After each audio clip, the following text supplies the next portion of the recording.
Hello, and welcome to episode 87 of the Talk Witchcraft podcast. In this episode, Maggie and I will be sharing stories about Aphrodite, Venus, and Freya or Frigg, the Greek, Roman, and Norse counterpart goddesses. You're listening to Talk Witchcraft. On this podcast, we talk about witchcraft as a lifestyle and discover how to merge magic into your daily life. Every week, we'll demystify witchy topics like tarot, astrology, crystals, herbs, and more as you develop your personal brand of magic and create the life of your dreams. We're your hosts, the Mystic Sisters, Erica and Maggie. In this segment of the show, we choose a tarot card for the week, and we look for moments that relate to this card in our daily lives. For this episode, we chose Temperance, which represents moderation and harmony. In the traditional Rider-Waite-Smith tarot deck, the card is represented by an angel or winged figure who's holding two cups or chalices that are filled with water and is pouring one into the other. This imagery implies a need to temper emotions and desires in order to achieve balance in our lives. Temperance can also be seen as a reminder to take time for contemplation and reflection before acting on an impulse or an emotion. This card can represent reconciliation, compromise, and cooperation as we progress towards unity and understanding between different groups of people. Perhaps most importantly, it suggests that we take time for introspection, to step back from situations that have arisen in order to gain clarity of thought and determine the best way forward for all concerned. When this card appears in a reading, it is often interpreted as an invitation to practice patience and tolerance in both ourselves and in others, so that we may eventually find harmony within ourselves and with those around us. So, Maggie, do you have a story about finding the middle ground between two extremes? It's kind of an interesting card because so much of our lives are so polar in everything. You know, if you think this way, then you must hate this thing. It's like that tweet that's, the internet is the only place where you could say, I love pancakes, and somebody would come in and say, oh, so you hate waffles then? Yeah. It's like, no, that's a whole other sentence. That's not what we're talking about. There's so much, I feel like, that is very like polar, that if you believe something, then you have to be all in on that belief, and it's like your whole personality. And if you don't always support that thing, then you're actually the devil or whatever. There's also the meme of the two guys looking at the number written on the ground, and one is like saying it's a 6 and the other one's saying it's a 9. Both of them from their perspective are correct, but you have to take a step back away from it because one of them is actually right. You have to look at the context. Are there other numbers around it? Is there a string of numbers that might put it in place? Is it like between a 5 and a 7, or is it between the 8 and the 0? Are there any indicators that you might be incorrect? Which is also part of the Temperance card, that it's like sometimes you can meet in the middle, but sometimes you are right or you are wrong. Right. Well, and it goes with the whole idea of, I don't want to meet a Nazi in the middle. A step closer to a Nazi means that I'm a step closer to being a Nazi. Right. I don't want to meet in the middle. And I am right in that belief. Yeah, there's certain things where I think that's part of what causes the polarity that we're experiencing, especially in the political arena, is just there's certain things that you can't compromise on. And a lot of those have to do with human rights, that you can't compromise on someone's right to be alive and to be who they are and to live the way they want, so long as they aren't hurting anybody else. A lot of the people who are more authoritarian, Nazis, that kind of side of the spectrum, they want to compromise, but in order to make a compromise, it's like, okay, but that means that gay people can't exist, and people of color can't exist, and trans people can't exist. And that's not a compromise that I'm willing to make. Yeah. Like if I have to explain why you need to be nice to people, then we can't even begin to have a conversation. Because like that should be a fundamental truth, that humans are valid and they have a right to exist. And the existence of a person is not up for debate. Right. So I don't know if I have like a specific story I want to tell, but I feel like this is a good conversation of it. I'm wondering if maybe we don't necessarily have to tell a specific story, but just like have this conversation about what temperance is. I guess one specific story I'll tell is that I've been watching a lot of content from a creator. I can't remember her exact channel name, but her name is Naomi. She like has a call-in show where she lets people come in, and she has like topics that she's willing to debate with people. And she's a trans woman. And so a lot of her topics are generally surrounding like trans issues. You know, she's always using real scientific studies and things that have been tested and proven and retested as the source for her argument. So she's willing to do that arguing with people who don't fully understand what it means to be trans. So she does that like emotional labor. And I think it's really interesting because a lot of times people come away from the show just being like, okay, well, I guess we'll just have to agree to disagree. And of course, from her perspective, it's like, you're disagreeing with my right to be a person. But there have been times where people have come away from the conversation actually having like taken a piece of what they've learned. Like they were at least willing to open their mind a little bit. And one guy actually, he came away realizing that he was bisexual. And he had come in being like very anti-gay, anti-trans in general. And then she helped him realize that he's actually bi, which I thought was really funny. Or maybe not funny, but just like interesting. I feel like the way that she approaches things is very temperance, though. She's so like level-headed. She doesn't get worked up about things, even though people are like literally attacking her humanity. But she's very evenly pouring the cup of her knowledge into their empty cup of lack of knowledge and hoping that something sticks. So I don't know. I guess she just reminds me of this card. Maybe this is a good story too. There's a trend about, have you heard the fish song? If I were a fish and I caught you, I'd say, look at that fish. If I were a fish and you caught me, you'd say, look at that fish. There's that trend going around right now. It's all about taking a different perspective. Shimmering in the sun, such a rare one, can't believe that you caught one. And in particular, they're talking about weight and your physical appearance, and that as a human, we disvalue larger people. If we caught a large fish, it would be such a great triumph. If I were a fish and you caught me, you'd say, look at that fish, heaviest in the sea. You'd win first prize if you caught me. And so that's what the perspective of that song is. And so I feel like that's the temperance moment as well. That introspection of like, why do I feel this way about larger humans compared to larger fish? I think that is an interesting way to look at the temperance card too, is that it's also about analyzing the reason that we think the way we do and where those ideas come from and whether those are beliefs that we want to hold on to. Like taking that time to really reflect on that. Why is everybody on the internet so mean? Why is everybody so afraid of what they've never seen? If I was scrolling through and I saw me flopping around and singing my songs, I'd say, damn, they're cute and sing The along. biggest takeaway for the temperance card with me is the taking a step back and looking at everything in context. And being willing to compromise when it's necessary, but having the perspective to know whether you're right, wrong, or there's a meeting place in the middle. Because there are things that can be compromised on. The way that the dishwasher is loaded. I have a way that I like to load it, and it's the way that the dishes fit the best and they all get clean and the best way.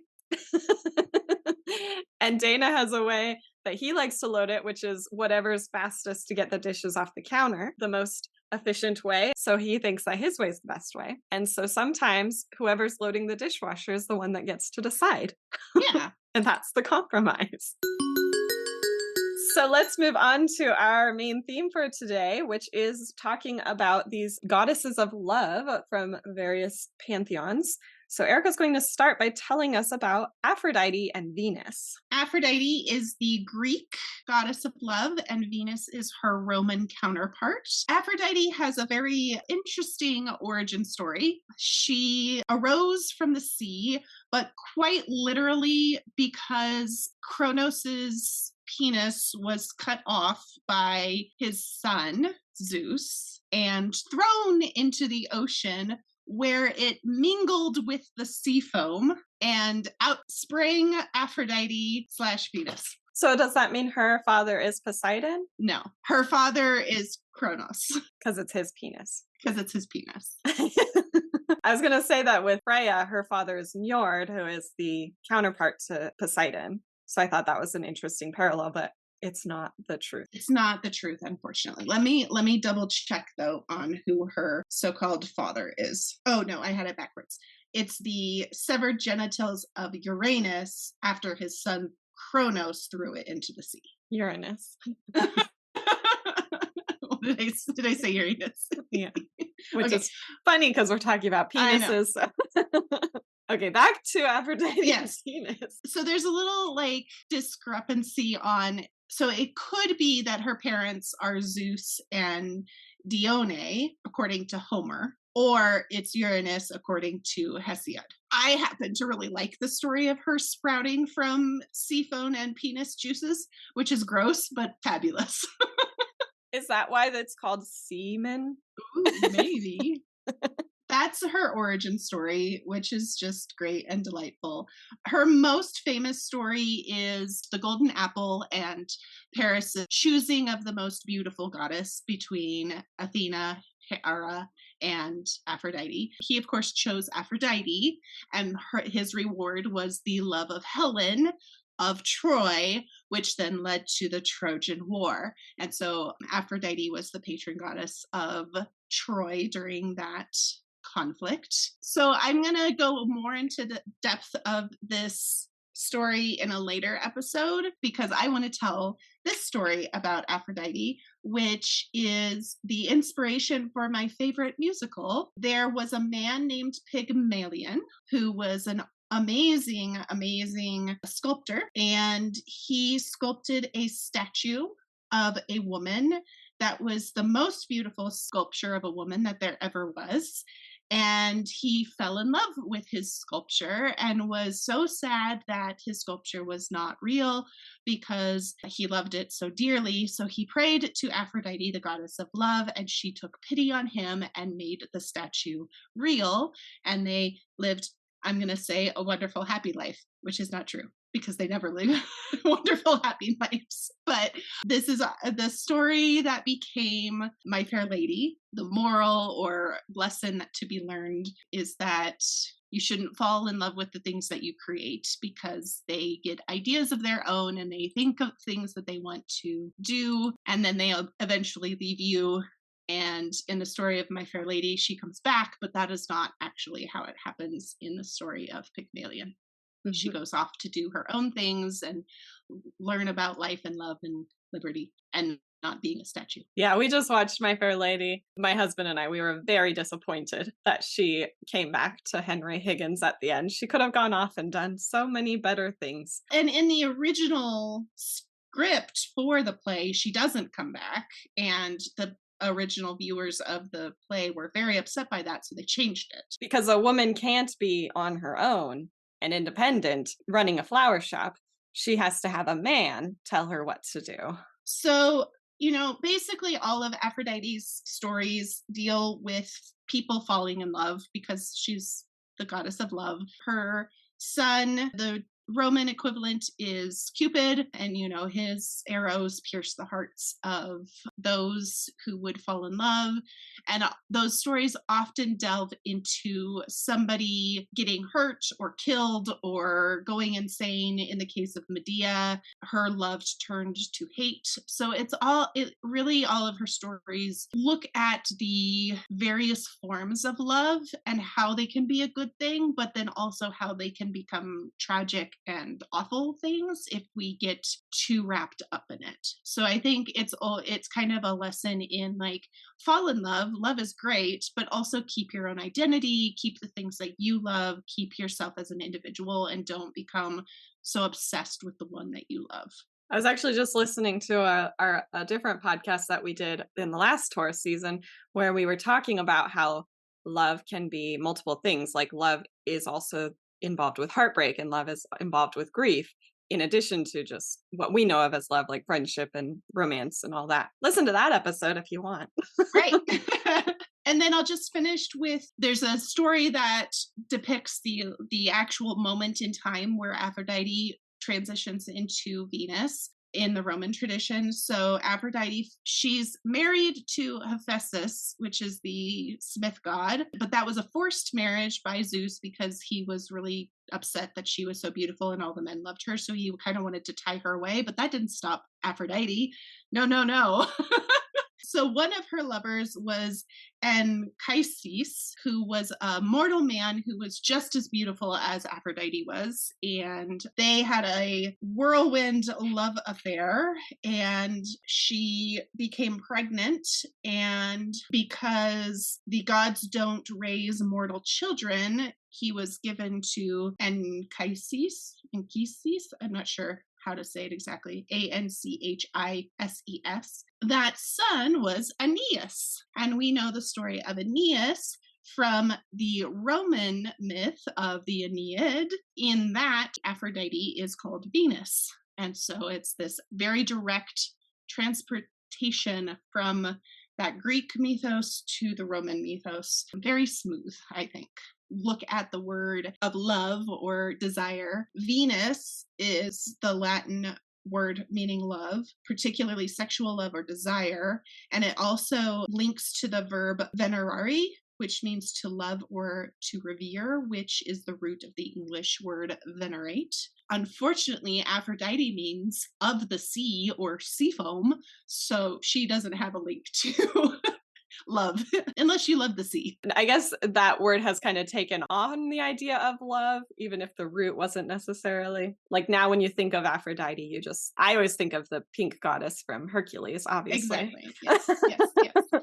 Well, and what's also interesting is one of her love affairs was with Hermes. Their copulation led to a androgynous human who had both sex organs, which is the root of our word for hermaphrodite, which is not a very nice word anymore, but that's where it comes from. Right. Now we would say intersex. It's a blending of both of their names, Hermes and Aphrodite. Oh my gosh, that's cool. I'm enjoying listening to this about Venus and Aphrodite because the parallels between her and Frigg or Freya are very interesting. And one thing that I think is interesting about Frigg and Freya is that it's unclear whether they are distinct goddesses or simply these are two different names for the same person. In my opinion, this is the same goddess, and I'm going to tell you why I think that. Frigg is the highest ranking of the Aesir goddesses. She's the wife of Odin, the leader of the gods, and the mother of Baldur. And for a goddess of such a high position, it is surprising that the only surviving primary source on Norse mythology doesn't have more information about her personality, the activities that she did. The specifics surrounding these and other attributes are not unique to Frigg, though. They are the same as those personality traits and behaviors that are attributed to Freya. Both goddesses evolved from the earlier Germanic goddess Freya, Frija, but in German, the J is pronounced like a Y, so I have to spell it so that you know that I'm not saying just Freya. But by the time we got to the Viking Age, when the sources are recorded, Frigg and Freya were distinct in name only, or at least any of differences between them are superficial. For example, there are some scholars who differentiate them by suggesting that Freya is the more promiscuous one and Frigg is the more nurturing one, more similar to like Hera type of goddess in the Greek mythology. However, both goddesses are accused of infidelity on multiple occasions in the stories where they're named differently. And then another difference is the spelling of Odin's name when referring to the husband of Freya or Frigg is sometimes different, but that could be argued that it's due to the alternative identities that Odin often used when he was traveling outside of Asgard. To go with this, often we see goddesses and gods having different spellings because there was no uniform writing system.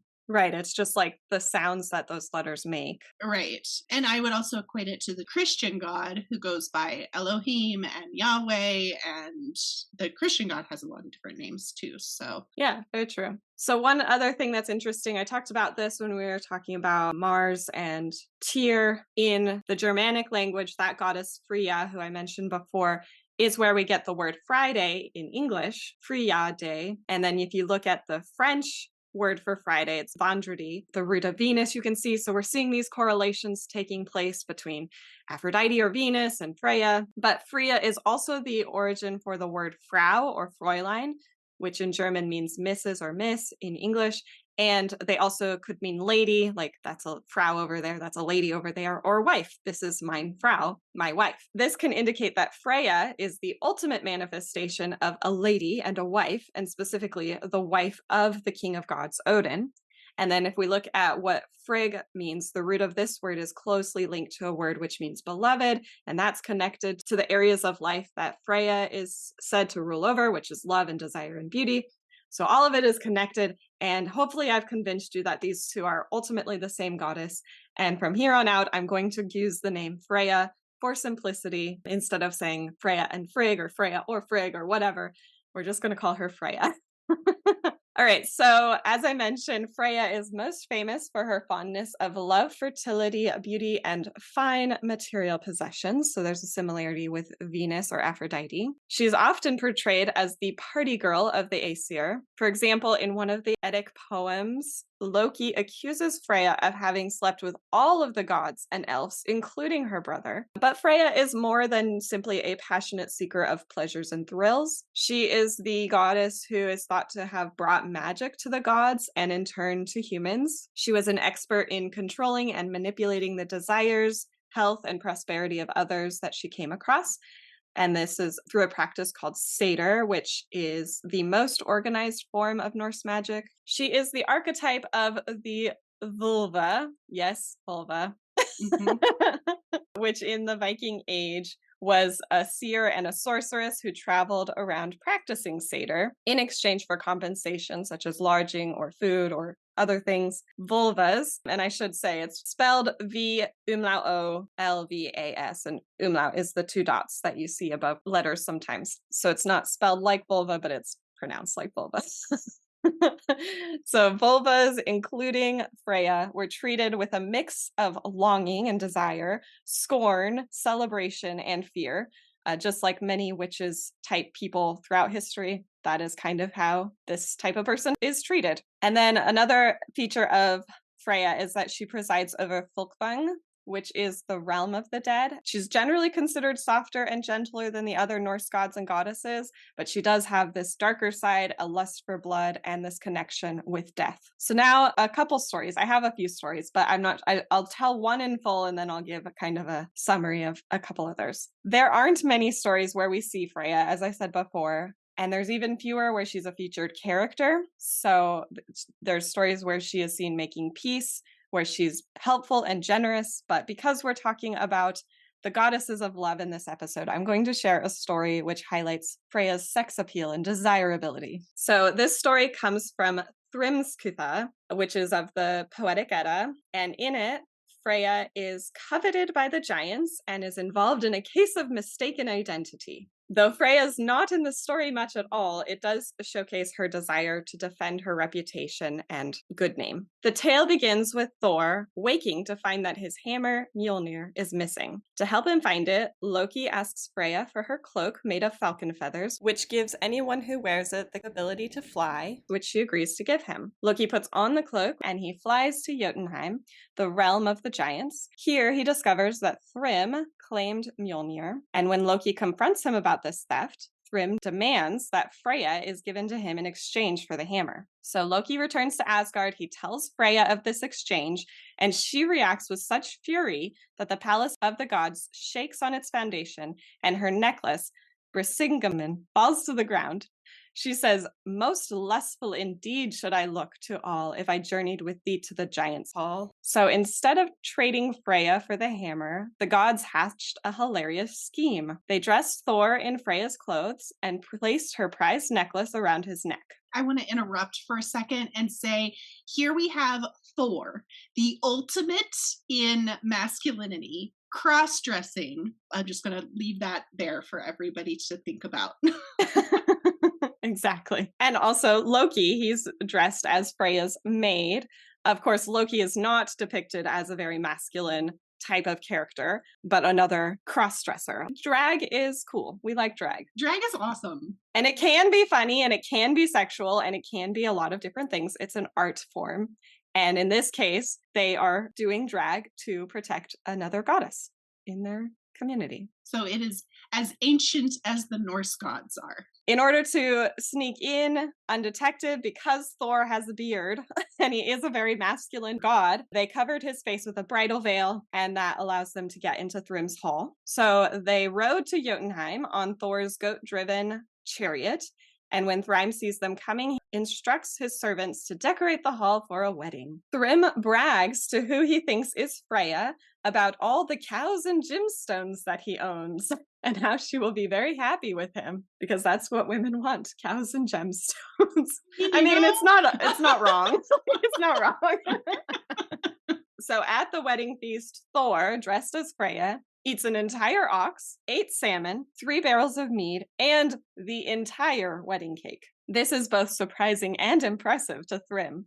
And Loki explains that in anticipation and excitement for the wedding, the bride fasted for the previous 8 days. Then Thrym wishes to kiss his bride, and he lifts the veil. He jumps back upon seeing Thor's fiery red eyes. And Loki explains that in anticipation and excitement for the wedding, the bride has not slept for the previous 8 days. So now Thrym must fulfill his end of the bargain, and he requests for his servants to bring out Mjolnir, lay it on the bride's lap, to bless her. When Thor has his hammer back, he leaps up and kills the giant and everyone in the hall. And that is the story of Thor returning Mjolnir and saving Freya from having to marry a giant. There's another story which also shows Freya being coveted by the giants, where a giant wants to marry her. And there has to be another scheme where they prevent him from fulfilling his end of the bargain. Loki gets pregnant as a horse. He becomes a mare in this. Just as an aside, Loki gets pregnant, which I think is also an interesting story. People who identify as men can be pregnant. But this is how we get Sleipnir, which is the 8-legged horse that Odin rides, is birthed from the time when Loki was a horse. And then the last story that I wanted to mention is actually how Freya got the necklace that is talked about that Thor wears when he goes to Thrym's house. This one is actually recorded by Christian priests, so there is some sanitization of the story, and it depicts Freya as more of a promiscuous concubine to Odin rather than his beloved wife. But in it, she does have an affair, which she does frequently in a lot of the stories she's mentioned in order to get the necklace. She sleeps with the 4 dwarves who are making it because she loves the finer things. That's part of her story, is she loves shiny things. And she loves sex and love. She gets the necklace, and I think it's important just to recognize the way that, at least in this case, the Christian writers were kind of trying to belittle and disempower a woman who was really powerful to the Norse and Germanic societies. Now a word from our sponsor. Welcome, witches! Looking for a magical getaway? Look no further than the Museum of Witchcraft and Magic for an unparalleled experience of the mysterious. This enchanting space houses one of the world's largest collections of items relating to witchcraft, the occult, and magic, with over 3,000 objects from around the world. Since 1960, the Museum of Witchcraft and Magic has intrigued visitors with its collections of charms, curses, herbs and healing, and sea witchcraft. Join us for workshops, lectures, and special events to fuel your curiosity, from spellcasting demonstrations to interactive exhibits exploring the history and lore of witchcraft. This museum, in the picturesque Cornish village of Boscastle, is sure to bewitch you. Immerse yourself in a world of enchantment and mystery. Some of the most popular items are magical tools such as athames, wands, and other Wiccan items. Objects which were used for scrying, such as black mirrors and crystal balls, and a collection of protection talismans made by soldiers in the trenches of World War I. Learn about the history of magic and witchcraft, and uncover ancient secrets in the extensive library with over 7,000 books and an archive of documents. Make the Museum of Witchcraft and Magic your destination this season. It's sure to be an unforgettable experience. Food, drinks, and dogs are not allowed in the museum. And now back to your regularly scheduled programming. I will talk about Aphrodite's correspondences and then add any that might be different for Venus. Aphrodite is the goddess of love and beauty, so she is often represented as a exceedingly beautiful and youthful woman, and she's often represented as scantily clad or even completely nude. Her attributes include her enchanted girdle and a mirror, which if we think about Venus, the symbol for Venus is a circle with a plus underneath it, which represents a mirror and its handle that you can hold it. And her favorite animals included birds, such as the dove or swallow. And she's often shown in the company of her son Eros, which is the personification of love, the Roman equivalent being Cupid. Eros is usually depicted as a young man. The Romans changed him for Cupid to be a naked baby with wings. Aphrodite is worshipped primarily as the goddess of erotic love and women. So she was honored in connection with sex, marriage, and childbirth. She's often worshipped by women and is usually considered the patron of prostitutes or sex workers. Because of her origin story, she usually protects sailors at sea. She's especially associated with male goats, and then also in addition to the doves and swallows, she's also seen with swans. The swans are often pulling her chariot or serving as her messengers. Another one of her sacred animals is the tortoise. Her sacred plants include apple, rose, myrtle, and poppy. I would also throw the myrrh tree in there as well, because one of her stories deals with Myrrha, which is a woman who didn't want to get married, so she challenged her suitors to a race. The one who could beat her was the one that she would marry, and so one of her suitors tricked her by dropping golden apples after him, and she would stop to pick them up and eat them, which slowed her down, so he was able to win the race. And when he won and she realized that she had to marry him, she turned into a myrrh tree. So for Venus, the Romans really liked the fact that she came from the sea. The very famous picture of her in the seashell coming out of the sea is titled The Birth of Venus, not Aphrodite. So the Romans used a lot of seashells to represent Venus, but that appears to be the only big difference between Aphrodite and Venus. A lot of the same attributes for Aphrodite can be used for Venus as well. For working with Freya and Frigg, whichever name you prefer, she's usually depicted with long hair, generally blonde, sea-colored eyes that are very deep and blue in color. So that's another similarity. She's often depicted as very voluptuous, and that is why she's often hypersexualized in art and text. And like Aphrodite and Venus, she's typically totally nude in statues and paintings. But in most of the stories about her, she's wearing that feathered cloak that I mentioned that Loki used. So feathers can be used as a symbol for Freya. And if you wanted to make a coat out of feathers, that would be a sight to behold. Practicing witchcraft in general is a good way to work with Freya because she is a powerful witch. As I mentioned, she practiced satyr. And there is some reconstructionists who have reconstructed satyr. So you could research that if you're interested in learning more about this practice. A lot of it involves using yarn and other textiles. So doing crafts involving these things like crocheting or knitting or cross stitching or sewing, any of those things would be a way to work with Freya to honor her. And then symbols are things like the spindle that goes with the spinning wheel or the spinning wheel as well. Other symbols of Freya, that necklace that I mentioned in my story is very special to her. So wearing a statement piece, a big necklace of some kind.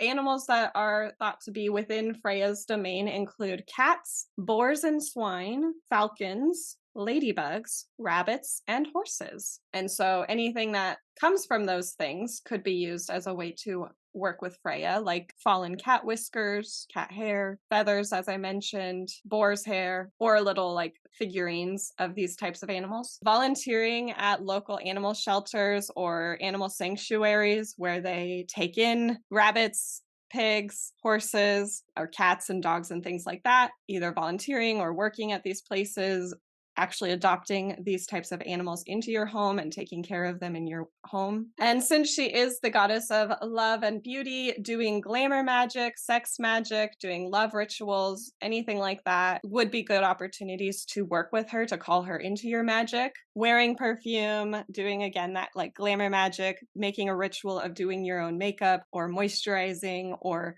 doing a bath ritual of some kind. Specifically doing things on Fridays. As I mentioned, this is Freya's day or Frigg's day or Venus and Aphrodite day.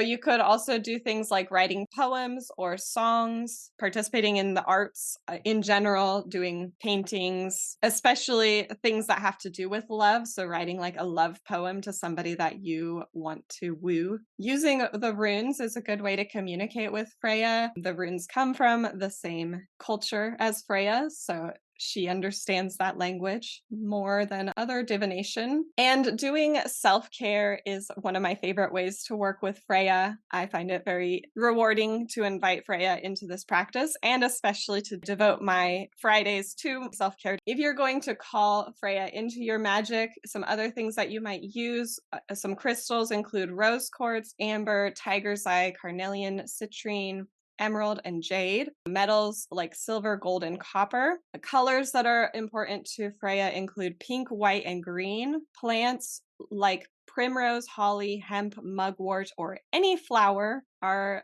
in her dominion, and fruits like strawberries, apples, and raspberries, as well as any foods that are considered aphrodisiacs, of course. So this episode is brought to you by rhodonite. Rhodonite is a pink or red stone. It is generally mottled, which means that it's flecked with black inside of those reddish pink parts. And it's generally small when you find it. And most of the time, if you find it in a store, it's tumbled rather than raw, but it can be found raw as well. It's pretty common. You can find it pretty easily in most stores. It is mined in Spain, Russia, Sweden, Germany, Mexico, and Brazil. Rhodonite is a passive stone that corresponds with the earth element, Venus, and Taurus. It can be used for spells related to loving yourself and others more, increasing vitality, and finding support in times of hardship. Here are some ideas of ways to use rhodonite in your witchcraft practice. You could carry the stone with you or wear it as jewelry as a talisman of strength and support, especially during vulnerable times. You could also place rhodonite in your home to amplify feelings of self-worth and esteem. You can add it to spell jars or charm bags with the intention of increasing feelings of happiness and joy, or include it in a crystal grid focused on bringing harmony to your relationships. Yay! Next week, we will be looking at our lives through the lens of the blank runestone, which is quite a controversial inclusion to the Elder Futhark. So there's some conflicting ideas about whether this stone even matters, if you have to use it. A lot of the time it indicates something that's not something for you to know yet, but then some people just like throw that stone out of their rune set. So we'll be talking about this and what it means to us next week when we come back. And if you have a story that you want to share about the blank runestone, tell us your opinions about it.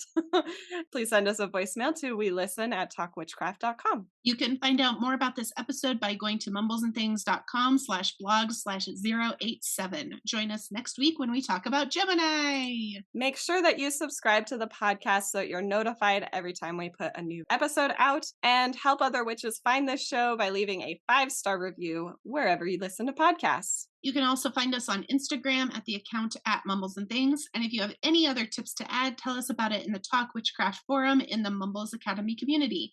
And don't forget to share this episode with your witchy friends and followers. Thanks for listening. Goodbye. Goodbye. By the way, did you know, sorry, total tangent, I love it. on Uranus are noxious gases. And they have recently discovered that the gases are made of methane, ammonium, which are literally the smells of farts and pee on the planet Uranus. It can't catch a break. That's hilarious. This is also a tangent on a tangent. My math teacher in 8th grade, he went to Purdue University, I think, PU, and their colors were brown and yellow. Amazing.